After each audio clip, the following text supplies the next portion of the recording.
900 चूहे खाकर बिल्ली हज को चली। मुस्लिम समुदाय जब तीर्थ यात्रा के लिए मक्के की यात्रा करते हैं तो उसे हज करना कहते हैं। यह एक धार्मिक कर्तव्य है जिसे अपने जीवन काल में कम से कम एक बार पूरा करना हर मुस्लिम व्यक्ति का कर्तव्य है।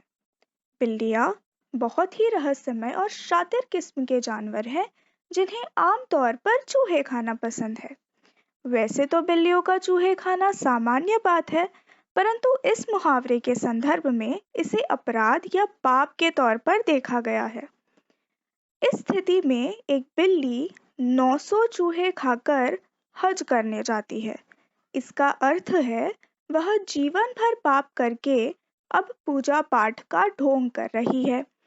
जब कोई व्यक्ति जीवन भर पाप करके या कोई बुरा काम करके निर्दोष होने का ढोंग कर रहा हो, उस व्यक्ति को बिल्ली की उपमा दी जाती है और कहते हैं 900 चूहे खाकर बिल्ली हज को चली।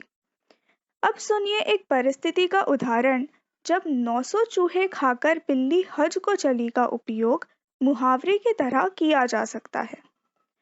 गुड्डी एक बहुत ही बदमाश बच्ची थी। उसे चित्रकला का शौक तो था, पर वह अक्सर दीवारों पर पेंसिल और चित्रांकनी से चित्रकारी करती।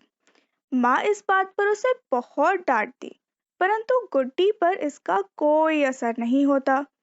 एक बार जब माँ गुस्से में कमरे में आई, उन्होंने देखा कि गुड्डी तो अच्छी बच्ची की तरह पढ़ाई कर रही है, परंतु दीवार पर फिर नई चित्रकारी देखकर माँ जान गई कि दीवार खराब करने वाली गुड्डी अब बस पढ़ाई का ढोंग कर रही है।